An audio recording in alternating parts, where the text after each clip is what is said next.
Hello दोस्तों, मेरे channel में आपका स्वागत है। आज मैं एक्सप्लेन करूंगा 2021 में आई एक एडवेंचर मूवी को जिसका नाम है जंगल क्रूज। तो चलिए बिना किसी देरी के सीधा चलते हैं वीडियो की तरफ। ये कहानी शुरू होती है आज से कई सौ साल पहले, यानी कि सन 1556 में, जहां पर हम अग्यूरे नाम के एक स्पेनिश आदमी को देखते हैं जो अपने आदमियों के साथ साउथ अफ्रीका के जंगलों में एक जादुई पेड़ टीयर्स ऑफ द मून को ढूंढ रहा है, क्योंकि इस पेड़ के फूल किसी भी बीमारी या कर्ज को हमेशा के लिए खत्म कर सकते हैं। लेकिन ये जंगल इस पेड़ को प्रोटेक्ट करता है, इसलिए आज तक जो कोई भी इस पेड़ को ढूंढने के लिए इस जंगल में आया है उनमें से कोई भी सक्सेस नहीं हुआ है। और अग्यूरे पर भी ये जंगल अटैक कर देता है, मतलब जंगल के पेड़ उन पर अटैक कर देते हैं, जिसकी वजह से अग्यूरे काफी घायल हो जाता है। लेकिन जैसे ही वो मरने वाला था तभी वहां पर जंगल में रहने वाले आदिवासी लोग आ जाते हैं और उस पेड़ के फूल का इस्तेमाल करके उन्हें बिल्कुल ठीक कर देते हैं, जिससे अग्यूरे को पता चल जाता है कि इन लोगों को उस पेड़ का सही ठिकाना मालूम है। वो उनसे उस पेड़ तक जाने का रास्ता पूछता है, लेकिन कबीले का सरदार उसे रास्ता बताने से साफ साफ मना कर देता है।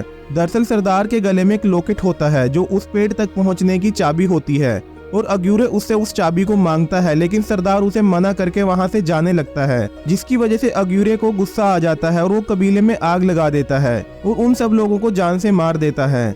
और कबीले का सरदार उन्हें श्राप दे देता है कि वो लोग हमेशा उस पेड़ की तलाश में इसी जंगल में भटकते रहेंगे, लेकिन कभी भी उन्हें वो पेड़ नहीं मिलेगा।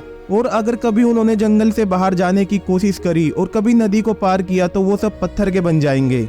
अब इस घटना के कई सौ साल बाद लंदन में डॉक्टर लिली को दिखाया जाता है, जो टीयर्स ऑफ द मून को ढूंढना चाहती थी। इसलिए वो अपने भाई के साथ मिलकर लंदन पुरातत्व विभाग से वो की लेना चाहती थी, जिसे हमने कबीले के सरदार के गले में देखा था। लिली का भाई उन्हें कहता है कि अगर हमने उस पेड़ को ढूंढ लिया तो हम किसी भी बीमारी का इलाज करने में सक्षम हो जाएंगे। लेकिन वहां पर मौजूद सभी लोगों को इन सब बातों पर बिल्कुल भी भरोसा नहीं था, क्योंकि वो सब टीयर्स ऑफ द मून को सिर्फ कहानी मानते थे। लेकिन लिली किसी तरह से उस की को चुराने में कामयाब हो जाती है। प्रिंस जोआचिन भी उस की को पाना चाहता था, क्योंकि उसे भी उस पेड़ की कहानियों पर पूरा विश्वास था। लेकिन जैसे ही उसे पता चलता है कि लिली ने उसे चुरा लिया है तो उसे बहुत गुस्सा आता है, और अब वो किसी भी तरह से लिली और उस की को ढूंढना चाहता था। इसके बाद लिली और उसका भाई वो की और एक मैप लेकर उस पेड़ को ढूंढने साउथ अफ्रीका के जंगलों में पहुंच जाते हैं। वो वहां पर एक गाइड से मिलते हैं जिसका नाम फ्रैंक होता है, और जब वो फ्रैंक को उस जंगल में जाने के लिए कहते हैं तो वो साफ साफ मना कर देता है, क्योंकि वो जंगल बहुत ही ज्यादा खतरनाक होता है। लेकिन जैसे ही वो लिली के गले में उस चाबी को देखता है तो वो फौरन वहां जाने के लिए मान जाता है, क्योंकि उसे भी इस चाबी के बारे में सब कुछ पता था। और तभी एक जैगुआर वहां पर आ जाता है और उन सब पर हमला कर देता है, जिससे सभी लोग डर जाते हैं। लेकिन फ्रैंक जैगुआर के साथ फाइट करके उसे वहां से भगा देता है, जिसे देखकर लिली बहुत इंप्रेस होती है और उसके मुंह मांगे पैसों में डील डन कर देती है। लेकिन जब फ्रैंक बोट में इंजन रिपेयर कर रहा था तब हम उसी जैगुआर को देखते हैं, जिसका मतलब ये फ्रैंक ने पाला हुआ था। और फ्रैंक कस्टमर से अच्छे खासे पैसे कमाने के लिए जैगुआर से लड़ने का नाटक करता था। खैर इसके बाद फ्रैंक, लिली और उसका भाई फ्रैंक की बोट से जंगल के लिए निकल जाते हैं, और तभी प्रिंस उन पर अटैक कर देता है। लेकिन फ्रैंक की चालाकी और बहादुरी की वजह से वो तीनों बच जाते हैं और जंगल की तरफ निकल जाते हैं। लेकिन प्रिंस भी इतनी जल्दी हार मानने वाला नहीं था, इसलिए वो भी उस नदी के किनारे तक पहुंच जाता है जहां से वो जंगल शुरू होता है। वो वहां पर एक गुफा में जाता है जहां पर अग्यूरे और उसके साथियों की डेड बॉडीज पड़ी हुई थी, और वो उस कर्ज को कंफर्म करने के लिए उसकी डेड बॉडी पर नदी का पानी डालता है, ये देखने के लिए कि वो पत्थर के बनते हैं या फिर नहीं। लेकिन जैसे ही वो उसकी डेड बॉडी पर पानी डालता है तभी वहां पर हलचल होती है और उसकी डेड बॉडी से दो भयानक सांप निकलते हैं जो कि अग्यूरे के थे। इसके बाद प्रिंस उनसे एक डील करता है कि अगर वो लिली से वो की लाकर उसे दे देते हैं तो वो उस पेड़ तक पहुंच जाएगा और वो उस पेड़ के फूल से उनके कर्ज को भी हमेशा के लिए खत्म कर देगा, जिसके लिए अग्यूरे भी मान जाता है और वो अपने साथियों के साथ लिली पर नजर रखने लगता है। वहीं दूसरी तरफ फ्रैंक बोट को किनारे पर लगाकर कुछ लकड़ियों का और कुछ खाने पीने के सामान का इंतजाम कर रहा था, और लिली चुपके से उसके कैबिन में चली जाती है जहाँ पर वो कुछ ड्रॉइंग्स को देखती है जिन्हें फ्रैंक ने बनाया था। उनमें वो टीयर्स ऑफ मून पेड़ की एक ड्राइंग भी देखती है, जिसे देखते ही वो समझ जाती है कि फ्रैंक भी इस पेड़ के बारे में सब कुछ जानता है और वो भी इस पेड़ को ढूंढ रहा था, और वो उन्हें गाइड नहीं कर रहा बल्कि वो भी उनके जरिए इस पेड़ तक पहुंचना चाहता है। तभी वहां पर फ्रैंक भी आ जाता है और लिली से कहता है कि मैं बहुत टाइम पहले इसे ढूंढ रहा था, लेकिन मुझे ये नहीं मिला, इसलिए मैंने इसे ढूंढना छोड़ दिया। और तभी लिली कहती है कि अब हम इसे ढूंढ सकते हैं, क्योंकि मेरे पास वो चाबी है जिसके जरिए हम इस पेड़ तक पहुंच सकते हैं। लेकिन इसके आगे वो लोग कुछ बात कर पाते तभी आदिवासी लोग वहां पर आकर उन पर हमला कर देते हैं और उन्हें बांध लेते हैं। लेकिन फ्रैंक को उनकी भाषा आती थी, इसलिए वो उनसे बात करता है। लिली फ्रैंक से पूछती है कि तुम क्या कह रहे हो। फ्रैंक बताता है कि मैं इन्हें कह रहा हूँ कि तुम मुझे पकड़ लो, लेकिन लिली और उसके भाई को जाने दो। लेकिन ये लोग कह रहे हैं कि हमें वो चाबी चाहिए, इसके बाद ही हम तुम लोगों को यहाँ से जाने देंगे। और लिली वो चाबी किसी भी हालत में देना नहीं चाहती थी, इसलिए वो किसी तरह से अपने हाथ खोलकर कबीले के सरदार पर हमला कर देती है। लेकिन तभी वो सरदार अपना मुखौटा हटाती है और कहती है कि फ्रैंक उन्हें पहले से जानता है और ये सब उसी की प्लानिंग थी। अब लिली समझ जाती है कि फ्रैंक उसे धोखा दे रहा है और वो उसे एक थप्पड़ मारती है। इसके बाद कबीले की सरदार लिली को उस चाबी के बारे में बताती है और उसे समझाती है कि किस तरह से वो टीयर्स ऑफ द मून तक पहुंच सकती है। साथ ही साथ उसे वो ये भी बताती है कि ये फूल सिर्फ कुछ देर के लिए ही खिलता है और वो भी ब्लड मून की रात को। अब लिली को फ्रैंक पर बिल्कुल भी भरोसा नहीं रहा था, इसलिए वो फैसला करती है कि आगे का सफर वो अकेली ही तय करेगी। और फ्रैंक उसे समझाने की कोशिश करता है कि वो अकेली जंगल में सरवाइव नहीं कर पाएगी, लेकिन लिली अब उसकी बात नहीं सुनना चाहती थी और उसके बचे हुए पैसे उसे देकर वहां से निकलने लगती है। तभी अग्यूरे अपने साथियों के साथ यहाँ पर आ जाता है, जिन्हें प्रिंस ने यहाँ पर भेजा था ताकि वो लिली से टीयर्स ऑफ मून की चाबी को हासिल कर सके। और अग्यूरे बहुत ही ज्यादा खतरनाक हो चुका था, क्योंकि अब वो कोई आम इंसान नहीं बल्कि एक तरह से एक ज़ॉम्बी है। अब वो लिली पर हमला कर देते हैं, लेकिन फ्रैंक बड़ी बहादुरी से उनका सामना करता है। लेकिन किसी तरह से अग्यूरे का एक आदमी लिली से वो चाबी छीन लेता है और अग्यूरे को दे देता है। इसके बाद फ्रैंक अग्यूरे के पास जाता है और उन दोनों में फाइट होने लगती है। चाबी इस वक्त अग्यूरे के एक सांप के मुंह में होती है और फ्रैंक किसी तरह से उस सांप को पकड़कर उससे चाबी हासिल कर लेता है। पर उसी वक्त अग्यूरे अपनी तलवार को फ्रैंक की छाती में घोंप देता है और जब फ्रैंक ऊपर से नीचे गिर रहा होता है तो वो चाबी को लिली की तरफ फेंक देता है और लिली उस चाबी को कैच कर लेती है। और कबीले की सरदार लिली से कहती है कि तुम्हें जल्दी से नदी के पास जाना होगा, क्योंकि वहां पर ये लोग नहीं आ सकते। और लिली नदी के पास पहुंच जाती है, जिससे उसकी जान बच जाती है। लेकिन उसे फ्रैंक की मौत का बहुत अफसोस था, क्योंकि वो उनको बचाने के लिए ही मारा गया था। अब अगली सुबह नदी के पास उसे एक डेड बॉडी मिलती है और वो देखती है कि वो फ्रैंक है, लेकिन अभी वो जिंदा है। लिली ये देखकर बहुत हैरान होती है कि फ्रैंक जिंदा कैसे हो सकता है, क्योंकि उसने खुद उसे मरते हुए देखा था और उसकी छाती में अभी भी वो तलवार थी, लेकिन वो बिल्कुल ठीक लग रहा था। और दोस्तों, फ्रैंक अब यहाँ पर एक शॉकिंग बात रिवील करता है। वो बताता है कि 400 साल पहले वो भी अग्यूरे के साथ टीयर्स ऑफ द मून की तलाश में यहाँ पर आया था। अग्यूरे उस पेड़ को इसलिए ढूंढना चाहता था क्योंकि उसकी बेटी बीमार थी और उसका उसकी बेटी के सिवा कोई नहीं था, इसलिए वो किसी भी कीमत पर उसे खोना नहीं चाहता था। लेकिन जब हमने कबीले वालों को मारा तो उन्होंने हमें श्राप दे दिया और सब के सब नदी के उस पार चले गए, जिसकी वजह से वो सब पत्थर के बन गए। लेकिन मैं पत्थर का इसलिए नहीं बना क्योंकि मैं कभी नदी के उस पार गया ही नहीं और मैं हमेशा के लिए यहीं पर रह गया और मैंने फिर से कबीले को बसाया। अब लिली और फ्रैंक फैसला करते हैं कि वो दोनों मिलकर उस पेड़ को ढूंढेंगे और वो लिली के भाई को कबीले के पास ही छोड़ देते हैं और आगे निकल जाते हैं। वहीं प्रिंस, जो पागलों की तरह लिली को ढूंढ रहा होता है, वो किसी तरह से लिली के भाई तक पहुंच जाता है और उसे अपनी और कबीले वालों की जान बचाने के लिए ना चाहते हुए भी प्रिंस को ये बताना पड़ता है कि लिली और फ्रैंक किस तरफ गए हैं। वहीं दूसरी तरफ लिली और फ्रैंक को दिखाया जाता है, जो अब उस जगह पर पहुंच जाते हैं जहां पर उन्हें टीयर्स ऑफ द मून मिलेगा।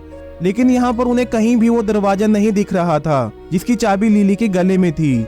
फिर फ्रैंक पानी के नीचे जाता है और देखता है कि वो दरवाजा पानी के नीचे है। लेकिन यहाँ पर एक दिक्कत थी कि फ्रैंक उस दरवाजे तक नहीं पहुँच सकता था, क्योंकि वो दरवाजा बहुत छोटा था। इसलिए वो लिली को पानी में नीचे जाने के लिए कहता है, लेकिन लिली को स्विमिंग नहीं आती थी और फ्रैंक उसे हौसला देता है और इसके बाद ये दोनों पानी के नीचे उस दरवाजे तक पहुंच जाते हैं। लेकिन तभी वहां पर बहुत सारी मछलियां आ जाती हैं और लिली को उनसे बचाने के लिए फ्रैंक उनके सामने आ जाता है और इसी दौरान लिली वो दरवाजा खोल देती है, जिससे वहां का सारा पानी उस दरवाजे में समा जाता है और ये जगह पूरी तरह से सूख जाती है। अब इससे पहले वो लोग अंदर जाते वहां पर प्रिंस आ जाता है और उसके पास लिली का भाई भी था और वो उसके सर पर गन पॉइंट कर देता है और लिली से कहता है कि मुझे वो चाबी दो और लिली को उसे वो चाबी देनी पड़ती है। इसके बाद वो सब उस दरवाजे के अंदर चले जाते हैं जहां पर वो विशाल पेड़ होता है, लेकिन ये पेड़ पूरी तरह से सूखा हुआ था और प्रिंस कहता है कि जरूर इस चाबी को इस पेड़ पर कहीं लगाना होता होगा, जिससे ये पेड़ दोबारा से हरा भरा हो जाएगा। और वो फ्रैंक से इसके बारे में पूछता है क्योंकि वो पिछले 400 सालों से जिंदा है। और फ्रैंक कहता है कि अगर मैं ऐसा करूंगा तो तुम्हें एक फूल मुझे देना होगा, क्योंकि अब मैं इस श्राप से मुक्त होना चाहता हूँ। और ये सुनकर लिली को बहुत दुख होता है, क्योंकि अब वो फ्रैंक को पसंद करने लगी थी और वो नहीं चाहती थी कि फ्रैंक की मृत्यु हो। अब फ्रैंक उस जगह को ढूंढने लगता है जहां पर उस चाबी को लगाया जा सकता था, लेकिन उसे वो जगह नहीं मिलती और प्रिंस लिली को फ्रैंक की मदद करने के लिए कहता है। लेकिन लिली ऐसा करने से मना कर देती है और कहती है कि उसे भी एक फूल चाहिए, जिस पर प्रिंस कहता है कि तुम दोनों को एक ही फूल मिलेगा और अब तुम दोनों डिसाइड कर लो कि किसे फूल की ज्यादा जरूरत है। और फ्रैंक कहता है कि ठीक है, तुम उस फूल को ले लेना, लेकिन मुझे आजाद जरूर कर देना, जिसके लिए लिली मान जाती है। अब वो दोनों उस जगह को ढूंढने लगते हैं, लेकिन लिली को भी वो जगह नहीं मिलती और अगर जल्दी ही इन्होंने उस चाबी को ठीक जगह पर नहीं लगाया तो ब्लड मून पूरी तरह से खत्म हो जाएगा। तभी लिली को कबीले की सरदार की वो बात याद आती है कि इस चाबी के अंदर सांप का दिल है और जब वो उस चाबी को तोड़ती है तो उसके अंदर से एक रेड कलर का स्टोन निकलता है, जिसे वो एक सांप की आकृति के दिल की जगह पर लगा देती है। और जैसे ही वो ऐसा करती है, पूरे का पूरा पेड़ चमकना शुरू हो जाता है और उस पर फूल भी खिलने लगते हैं, जिन्हें देखकर प्रिंस बहुत ज्यादा खुश होता है। इसके बाद लिली प्रिंस को कहती है कि अब उसे एक फूल चाहिए और प्रिंस और लिली पेड़ की तरफ चले जाते हैं और फ्रैंक चुपके से प्रिंस के आदमियों पर हमला कर देता है और उन्हें जान से मार देता है। वहीं दूसरी तरफ लिली एक रस्सी की मदद से पेड़ पर चली जाती है और अब ब्लड मून खत्म होने वाला था, जिसकी वजह से पेड़ के सभी फूल सूखने लगते हैं, लेकिन लिली किसी तरह से एक फूल को तोड़ने में कामयाब हो जाती है और तभी वो पेड़ पूरी तरह से सूख जाता है और उसकी ब्रांचेस टूटने लगती हैं। तभी प्रिंस लिली के पास आता है और उसे कहता है कि ये फूल मुझे दे दो, लेकिन लिली वो फूल नीचे फेंक देती है और फ्रैंक उसे कैच कर लेता है। तभी वहां पर अग्यूरे और उसके साथी आ जाते हैं और वो लिली के पीछे भागने लगते हैं, लेकिन तभी फ्रैंक उन्हें वो फूल दिखाता है, जिसे देखकर वो सब लोग लिली का पीछा छोड़कर फ्रैंक के पीछे भागने लगते हैं और फ्रैंक लिली के भाई को बोट से उतारकर खुद बोट लेकर वहां से निकल जाता है। प्रिंस भी उनके पीछे जाना चाहता था, लेकिन तभी उसके ऊपर एक बड़ा सा पत्थर गिरता है, जिससे उसकी मौत हो जाती है। इसके बाद लिली अपने भाई के पास जाती है और वो उसे एक कपड़े का टुकड़ा देता है जो फ्रैंक ने उसे जाते समय दिया था और जब लिली उसे खोलती है तो उसके अंदर वो फूल होता है, जिससे फ्रैंक खुद को श्राप से आजाद कर सकता था। दूसरी तरफ अग्यूरे अपने साथियों के साथ फ्रैंक की बोट पर पहुंच जाता है और उस पर हमला कर देता है, लेकिन तभी फ्रैंक की बोट एक बड़ी सी चट्टान से टकरा जाती है और उस चट्टान के टूटते ही नदी का पानी अंदर आने लगता है, जिससे वो सब फिर से पत्थर के बनने लगते हैं। अब लिली भी दौड़ते हुए उनके पास आती है और देखती है कि फ्रैंक भी अब पत्थर का बन चुका है। वो उसके चेहरे पर हाथ लगाती है, लेकिन कोई भी हलचल नहीं होती। अब वो फूल जो इसके पास है, जिसे टीयर्स ऑफ द मून कहा जाता है, फ्रैंक के मुंह के अंदर रख देती है, लेकिन इससे भी कोई फायदा नहीं होता और वो फूल अपने आप ही गायब हो जाता है।